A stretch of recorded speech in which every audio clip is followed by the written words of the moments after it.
안녕하세요. 대기업의 한중입니다. 자, 오늘 LNF 관련해서 말씀을 드릴 게 한 세 가지 정도가 있는 것 같습니다.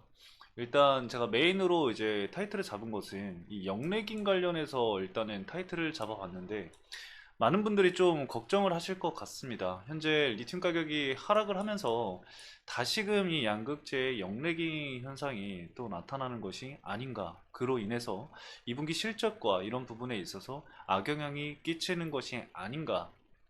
이러한 이야기들이 좀 많이 나오고 있습니다. 그래서 일단은 이걸 메인으로 이제 잡아서 말씀을 드렸는데 오늘 세 가지 좀 말씀을 드린다고 했잖아요. 일단 첫 번째로는 이제 최근에 있었던 이 기사, 음극재 관련해서 이제 기사가 나왔었죠. 이거 관련해서 좀 짧게 말씀을 드릴 거고요. 그리고 두 번째로는 이 리튬 가격에 대해서 좀 말씀을 드려볼까 합니다. 그리고 세 번째는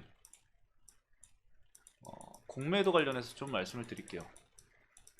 제가 타이틀을 공매도로 잡은 이유가 지금 많은 분들이 LNF가 최근에 주가 조정이 나오고 있는 상황인데 여기에서 추가적으로 걱정을 하시는 게 뭐냐면은 외국인의 매도세입니다. 이 외국인의 매도세 관련해서 이제 연결시켜서 말씀드릴 수 있는 게 이 공매도 관련된 부분이라서 이거는 제가 잠시 뒤에 말씀을 드리도록 하겠습니다. 그래서 일단은 이 응급제 관련해서 좀 먼저 말씀을 드리도록 할게요. 제가 지난 시간에 이 응급제 관련해서 이제 IR팀과도 이제 얘기를 진행을 하고 여러분들에게도 말씀을 드렸고 LNF 측에서도 발빠르게 공시를 진행을 했고 그 다음에 홈페이지에도 이제 게재를 진행을 했습니다. 제가 걱정을 했었던 거는 어떤 부분이냐면은 바로 이런 부분입니다. 바로 후속 기사죠. 후속 기사가 나오는 거를 제가 좀 걱정을 했었는데 아니나 다를까 좀 후속 기사가 나왔습니다. 뭐 물론 많이 이제 언급이 된 건 아닌데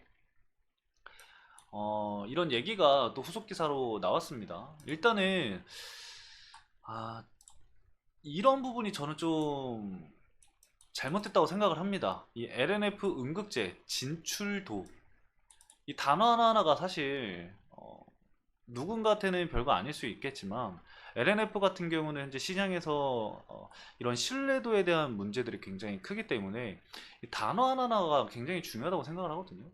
이 음극재 진출도라는 이야기는 다른 특정 사업에도 문제가 생겼나? 그러한 생각을 할 수가 있는 그런 단어라고 생각을 합니다. 그래서 밑에 쭉 내려보면은 사실 뭐 LNF 관련해서 얘기는 많지 않습니다. 양극재 관련해서 이제 얘기를 하는 것 같아요. 이 리튬 관련해서 얘기를 하는 것 같아요. 실적 부분이나 이런 부분들. 그리고 이제 밑으로 쭉 내려보면은 마지막 부분에 잠깐 조금 써 있습니다. 이 LNF가 2분기에도 흑자 전환이 좀 힘들 것으로 내다봤고 특히 일본의 이 미쯔비시 케미컬과 함께 추진 중인 음극재 사업에도 차질이 빚어질 수 있다는 소식이 전해지기도 했다. 그래서 이게 추가적으로 기사가 나온 부분이잖아요. 그러니까 이런 부분들을 저는 걱정을 했었던 건데 원래 여러분들 그 원본 기사를 읽어보면은 가장 중요한 포인트는 이겁니다. 현재 논의를 접은 상태다. 이 기사 자체가 사실 이미 확정을 지어서 얘기를 한 거잖아요. 관련해서 제가 오늘도 그 LNF IR팀과 그 통화를 진행을 했습니다. 근데 오늘은 그 통화 내용 자체를 좀 말씀을 드릴 수가 없을 것 같아요. 이제 오픈할 수 없는 내용들이 좀 많았었기 때문에 어, 오늘은 좀 오픈을 못한다는 말씀을 양해의 말씀을 좀 구하고요. 일단은 관련해서 답변을 주신 거를 그냥 간단하게 좀 말씀을 드리면은 현재 논의 중이다 정도로만 여러분들 아시면 될 것 같습니다. 그래서 이 사실 이 문구가 저는 진짜 이 문구가 너무 거슬리거든요. 이 조선비지잖아요. 제가 조선비지 쪽에 지금 계속 연락을 하고 있는데 전화를 안 줘요, 이제.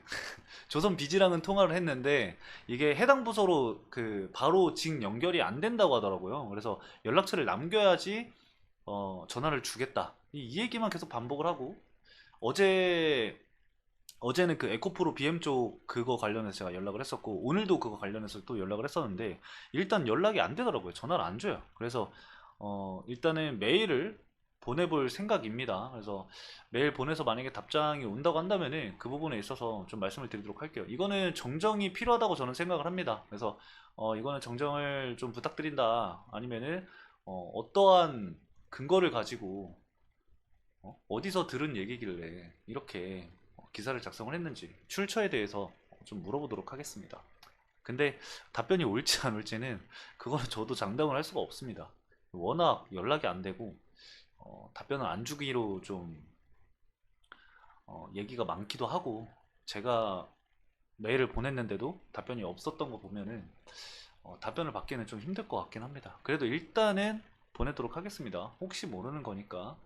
그래서 일단 이거는 이렇게 좀 보시면 될 것 같아요. 회사 측에서 이렇게 또 얘기를 했고, 이미 공시가 나왔으니까 공시 그대로 여러분들 보시면 될 것 같습니다.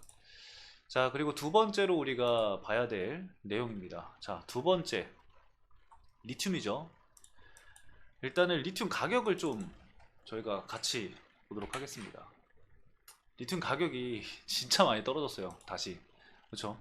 그래서 많은 분들이 좀 걱정을 하시는 것 같습니다. 그래서 이 부분 관련해서 우리가 어떻게 봐야 될지를 좀 생각을 해봐야 되는데, 저는 일단은 그렇게 생각을 합니다. 어떻게 생각을 하냐면은, 이 리튬 가격이 여러분들 굉장히 오랜 기간 가파르게 상승이 나왔고, 오랜 기간 가파르게 상승이 나왔다? 그건 아니죠. 가파르게 상승이 나왔고, 2022년도에 고가를 계속해서 유지를 하다가 2023년 들어서 계속해서 리튬 가격이 떨어졌습니다. 그쵸? 그리고 나서 최근에 이제 여기죠, 여기. 네, 여기서 이제 2024년 들어서 리튬 가격 반등 나온다. 다시 리튬 가격이 반등이 나오는 게 아닌가. 그런 얘기들이 계속해서 많이 나왔습니다. 근데 제가 여러분들 그 제 영상을 좀 꾸준히 보신 분들이라면은 리튬 관련해서 제가 몇 번 말씀드렸거든요. 리튬 가격이 강하게 반등이 나오긴 힘들 거다라고 제가 말씀을 드렸습니다. 결과적으로는 좀 가격을 한두 달 지켜주다가 다시 조정을 받았는데, 문제는 여기죠. 다시 조정을 받았기 때문에 야, 이거 다시 밑에 뚫고 내려가면서 영내긴 나오겠구나, 이러한 얘기가 나오고 있습니다. 물론 그렇게 좀 생각을 해볼 수는 있어요. 근데 우리가 이걸 생각하기 전에 뭐부터 생각을 해야 되냐면은, 왜 리튬 가격이 해당 가격을 지켜주면서 다시 반등이 나왔느냐를 생각을 해봐야 합니다. 당연한 거죠. 리튬 가격을 지켜주다가 다시 반등이 나왔는데 이 가격을 도대체 왜 다시 지켜주면서 반등이 나왔는가를 우리가 생각을 해야 되잖아요. 물론 그 가격이 좀 깨지긴 했습니다. 근데 여기서 우리가 이거를 왜 생각을 해야 되냐면은, 이때 리튬 가격이 반등이 나온 게 뭐냐면은, 그 리튬 생산 업체들이 이제 생산량을 축소를 하고 이러한 이슈들이 많았습니다. 이제 환경 문제도 분명히 있었고 그런 이야기들이 좀 있었는데, 이때부터 이제 얘기가 나왔었던 게 뭐냐면은, 지금 이 가격으로 생산을 하게 되면은 리튬을 생산하는 이 생산 공장 쪽에서도 안 남는다 이거예요. 예, 안 남는다 이거예요. 근데 그 가격을 다시 뚫어버린 거잖아요.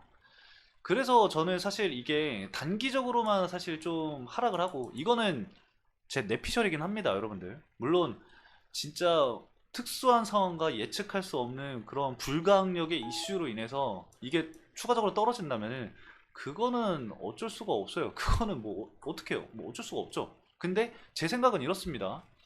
손해를 보면서 그 사람들이 과연 광산에서 이 리튬을 생산을 할까? 할 것인가? 그래서 제가 이런 말씀도 드렸죠. 결국에 나중에 가면은 유가처럼, 이 오펙처럼 이 원자재나 이 리튬 가격을 정하는 그러한 기관이 생기지 않을까, 제가 이런 말씀을 좀 드렸었습니다. 근데 이러한 움직임들이 조금씩 보이고 있긴 해요. 그래서 조정이 나온다고 하더라도 단기간 좀 유지가 되다가 다시 일부 가격까지 반등이 나오지 않을까 생각을 하고 있습니다. 이거는 좀 합리적인 생각이라고 저는 생각을 하거든요. 지금 기사나 이런 부분에서 보면은 리튬 가격이 다시 떨어지는 이유가 뭐냐면은, 이 셀 배터리 회사에서 배터리를 너무 많이 생산을 했다 이거죠. 재고가 너무 많다. 그래서 수요가 없다. 추가적인 배터리 생산을 안 하고 있다라는 거예요. 이 재고가 많아서. 수요가 없으니까 이 리튬을 안 산다 이거예요. 그래서 리튬 가격이 하락한다. 이렇게 얘기를 지금 하고 있는 거거든요. 제가 아까 기사 잠깐 읽어봤는데 저는 이거는 좀 아니라고 생각을 합니다. 그리고 이제 리튬 가격을 아까도 말씀을 드렸다시피 얘네도 생각이 있을 거예요. 이 광산 업체나 이 리튬을 판매하는 업체들도 생각이 있을 겁니다. 그래서 이 부분은 조금은 지켜봐야 될 것 같아요. 그리고 리튬 가격이 이제 여러분들 그 실적에 반영이 되는 거는 보통 한 3달 정도 걸린다고 합니다. 3달 정도 걸리니까 2분기 실적 발표보다는 3분기 쪽에 좀 리스크가 있지 않을까 생각이 들어요. 그리고 LNF가 2분기에 흑자 전환을 못한다 뭐 이러한 얘기가 있는데 원래부터 이 2분기는 좀 잘 나오면 땡큐. 근데 못 나와도 2분기까지는 어느 정도 우리가 예상하고 있었던 그런 그 재고자산 평가 손실 그 부분이 반영이 되는 부분이 있었기 때문에 크게 저는 사실 문제가 될 거라고 생각을 하지는 않았거든요. 근데 마치 처음부터 2분기 실적이 뭐 어니 서프라이즈가 나오면서 2분기는 LNF가 엄청 좋아질 거다. 약간 이런 느낌으로 기사가 나와버리니까. 근데 적자야. 약간 이런 느낌으로 나와버리니까 어이가 없다고 저는 생각을 합니다. 애초에 LNF가 이 흑자 전환을 할 수 있는 부분들이나 이런 부분들을 우리가 기대할 수 있는 거는 3분기였습니다. 네. 저는 그렇게 생각을 해요. 네. 그리고 3분기를 우리가 기다려보자 라고 계속해서 저는 얘기를 했었거든요. 이 기사들이 진짜 좀 화가 나네요. 네. 제가 뒤에 이제 공매도 얘기를 할 거라서 그래서 더 짜증이 나는 것 같습니다. 이 공매도 물량도 좀 늘고 있는 추세라서 좀 화가 나네요. 아무튼 리튬은요, 여러분들 저는 이렇게 생각을 합니다. 그래서 리튬 이렇게 봐주시면 될 것 같고요. 바로 이제 차트 보면서 공매도 말씀을 좀 드릴게요. 오늘 영상 내용이 좀 길어도 다 시청을 하시는 거를 좀 권장을 드립니다, 여러분들. 참고해 주시면 좋을 것 같아요. 자, 차트 보도록 하겠습니다. 차트 보시면은 최근에 이제 주가 상승 이후에 다시 조정이 나오고 있습니다. 그쵸? 이 조정 관련해서는 사실 제가 여러 번 또 말씀을 드렸었던 부분이고 매일같이 차트 보면서 계속 말씀을 드리고 있습니다.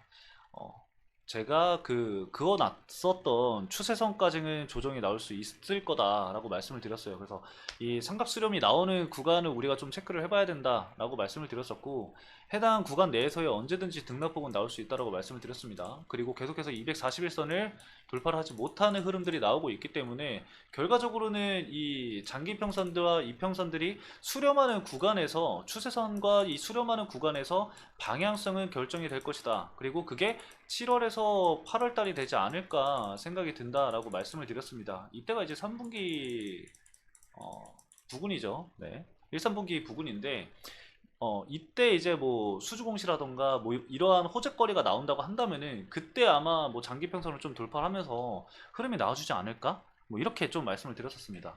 그래서 지금 이 구간에 하락하는 시점을 보면은 수급적인 걸 보면은 여러분들도 보셨겠지만 외국인의 매도 물량이 계속해서 나오고 있어요. 그쵸? 이 코스피 200에 반영이 되면서 기관의 패시브 수급이 일부 들어왔었고 그 이후에는 패시브 수급이 전혀 들어오지 않고 있는 상황이죠. 물론 당연한 현상입니다. 그리고 이제 이 외국인 자금에 우리가 좀 포커스를 맞춰 봐야 되는데 외국인 자금을 보면은 현재 지금 몇 일 연속 지금 이 매도를 진행을 하고 있어요. 이거를 우리가 볼 때 어떤 걸 같이 봐야 되냐면은 공매도를 좀 같이 봐야 합니다. 일단 차트상에서 볼 수 있는 공매도와 대차 잔고를 좀 살펴보면은 대차 잔고 이 추이도 현재 늘어나고 있는 상황이죠. 좀 늘었습니다. 과거에 비해서. 뭐 물론 근데 뭐 엄청나게 많이 는 거는 아닙니다. 그래서 대차 잔고 자체는 뭐 엄청 크게 뭐 걱정을 하시거나 이렇게 생각은 안 하셔도 되고 이제 우리가 봐야 될 거는 바로 공매도입니다. 그래서 종목별 공매도 여러분들 뭐 HTS나 이런 데에서 좀 확인을 해보시면은 최근 이 공매도가 다시 좀 늘어나고 있는 것을 우리가 확인을 할 수가 있습니다. 지금 보시면은 6월 초부터 만약에 확인을 한다고 한다면은 누적 공매도량을 좀 체크를 해보면은 늘어나고 있는 게 눈에 보이죠, 여러분들. 그래서 이 부분을 좀 더 명확하게 살펴보도록 하겠습니다. 데이터를 가져와서 공매도 부분을 명확하게 보자고요. 자, 공매도 부분을 좀 집중적으로 살펴보면은 우리가 어떻게 좀 판단을 해볼 수가 있냐면은 외국인들의 이 매도세가 계속해서 이어졌잖아요. 그게 제가 봤을 때는 공매도 물량이 늘어나면서 나온 매도 물량이라고 생각을 합니다. 지금 6월 5일부터 체크를 해봤을 때 공매도 물량이 늘어나는 것을 우리가 확인을 해볼 수가 있죠. 지금 보시면은 6월 5일 기준으로 해서 공매도 물량이 늘어나고 있는 것을 확인을 할 수 있습니다. 제가 이전부터 말씀드렸죠. 이 공매도 잔금, 이 금액으로 보는 거 아니라고 말씀을 드렸어요. 왜냐면 이거는 시가총액 변동에 따라서 금액적인 부분들도 변동이 되는 거기 때문에 이거는 보는 게 아니다. 그럼 뭘 봐야 하느냐? 수량을 봐야 된다라고 말씀을 드렸습니다. 그래서 수량은 계속해서 현재 늘어나고 있는 상황이죠. 이거를 차트와 함께 보면은 지금 차트 보시면은 주가가 이제 하락이 나오는 시점 13일이죠. 13일부터 이제 13일을 기점으로 해서 주가가 조정이 나오기 시작합니다. 13일이 뭐예요? 이제 코스피 200 반영이 되기 직전이죠. 그리고 금요일 날 이제 14일 날 이제 코스피 200에 반영이 되는 시점이었기 때문에 이때부터 이제 패시브 자금이 끝나는 시점이었습니다. 그 시점과 공매도 시점을 좀 살펴보면은 13일 기준으로 우리가 봤을 때 공매도가 직전일보다 23만 주가 늘어난 것을 확인을 할 수가 있어요. 그리고 나서 공매도 물량이 뭐 엄청 크게 늘어나진 않았지만 공매도 물량이 추가적으로 늘어나고 있는 모습을 보이고 있는 상황이죠. 그래서 이걸 같이 외국인 이 수급 동향이랑 좀 체크를 해보면은 여러분들 눈에 딱 들어오죠. 13일 날 공매도 물량이 늘은 만큼 이 외국인의 매도 물량도 늘어난 것을 확인을 할 수가 있습니다. 이렇게 자세하게 얘기하는 사람은 아마 저밖에 없을 거예요. 그렇죠? 외국인의 매도 물량이 늘어나는 것이 보이고 그 이후에 계속해서 매도 물량이 나오는 것을 확인을 할 수 있습니다. 그렇게 큰 물량들은 아닌데 해당 물량이랑 이제 공매도 늘어나는 비중이랑 좀 체크를 해보면은 비슷하게 늘어나는 것을 볼 수가 있어요. 그래서 외국인들의 매도 물량은 공매도와 같이 봐야 한다라고 보시면 될 것 같아요. 그럼 결과적으로 외국인 물량이 매수세가 유입됐을 때 공매도의 물량이 축소를 하는지 줄어드는지 그 부분을 우리는 확인을 해야 합니다. 근데 공매도 관련해서 이 물량은 실시간으로 확인이 되지는 않습니다, 여러분들. 그래서 참고를 좀 해주시면 좋을 것 같고요. 이것도 이제 삼거래를 또 지켜봐야 되는 부분이라서 참고해 주시면 좋을 것 같고요. 대량 보유자를 좀 체크를 하도록 하겠습니다. 대량 보유자를 우리가 함께 봐서 이것도 이제 확인을 하는 이유가 있습니다, 여러분들. 지금 보시면은 JP모건, 모건스탠리, 골드만삭스잖아요. 다시 수급적인 부분을 살펴보도록 하겠습니다.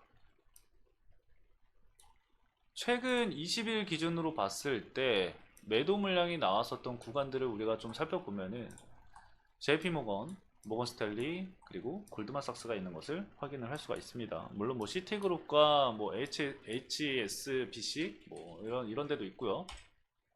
근데 뭐 이런 애들은 뭐 신경 쓸 게 아니라 공매도 대량 보유자 애들이 지금 매도 물량이 나오고 있다라는 게 중요한 겁니다. JP모건 쪽에서도 단기적으로 매수세가 유입이 됐었는데 또다시 이렇게 매도 물량이 나오고 있는 상황이고 이런 공매도 물량이 늘어나고 있는 상황을 고려해 봤을 때 이런 식으로 지금 매도 물량이 나오고 있다. 그래서 이거는 공매도와 함께 보셔야 한다라고 좀 말씀을 드리고 싶어요. 그래서 아무래도 지지 구간 쪽에서 다시 일부 매수세가 좀 유입이 될 가능성도 저는 있다고 생각을 합니다. 그 매수세가 유입이 될 때는 다시 공매도 물량이 축소할 가능성이 높다로 보고 있습니다. 물론 뭐 차트는 이제 그림을 그린다고 하잖아요. 근데 차트가 추세가 이렇게 이어지고 있다고 해서 이거를 뭐 무조건 지켜주는 건 아닙니다. 물론 뭐 불확실성 요소라던가 아니면은 뭐 증시가 갑자기 급락을 한다. 뭐 이런 불확실성 리스크라던가 요소들이 나온다고 한다면은 뭐 당연히 이탈리아는 나올 수가 있겠죠. 그것까지는 예측을 뭐 하거나 뭐 분석을 하거나 그럴 수는 없을 것 같긴 해요. 뭐 시장도 현재 좀 불안하긴 하지만 일단은 이 시점에서 계속해서 지켜줬었던 이 저점 부근에서 과연 또다시 이 외국인들의 매수 물량이 들어오는지는 지켜봐야 될 것 같고, 그 부분이 좀 가장 중요하게 좀 지켜봐야 될 부분 중에 하나가 아닐까 생각이 듭니다. 그리고 옛날에 제가 이제 과거에서부터 말씀을 드렸었던 모건 스탠리가 이제 계속해서 꾸준히 좀 매수를 진행을 하고 있었다. 근데 뭐 최근에 보면은 모건 스탠리의 매수세가 이제 안 보이잖아요. 그런 거는 이제 과거로 되돌려 보면은 보일 수밖에 없습니다. 자, 어떤 부분이 보이냐면은, 자, 이렇게 되돌렸을 때 보면은 과거의 매수 물량을 우리는 체크를 해야 돼요. 과거의 매수 물량을 체크를 해보니까 45만 주 정도 체크가 되죠. 이거는 기간에 따라서 이제 물량이 바뀌는 거기 때문에 많은 분들이 좀 오해를 하지 않으셨으면 좋겠습니다. 제가 항상 이걸 체크를 할 때 6개월 기준으로 이제 120일 기준으로 이제 어 기간을 잡고 이제 계속해서 이제 지나가다 보니까 물량은 달라질 수는 있어요. 근데 과거 물량을 체크를 해보면은 아직까지 물량을 보유를 하고 있는 것은 맞습니다. 그러면 이 상태에서 어, 24년 4월 25일 4월 25일 기준으로 잡고 오늘 이렇게 잡아보면은 이때부터 이 모건 스탠리 쪽에서 매수세가 유입이 된 게 없다고 보는 게 이제 맞는 거죠. 기존에 가지고 있는 물량은 가지고 있었다라고 볼 수가 있을 것 같고, 지금 4월 25일이니까 그냥 편하게 60일 기준으로 한번 볼게요. 60일 기준으로 누적 순매수 순매도를 좀 살펴보면은 모건 스탠리가 보이지 않습니다. 지금 보시면은, 그쵸? 그러면은 40일 기준 이때 이제 보이기 시작하죠.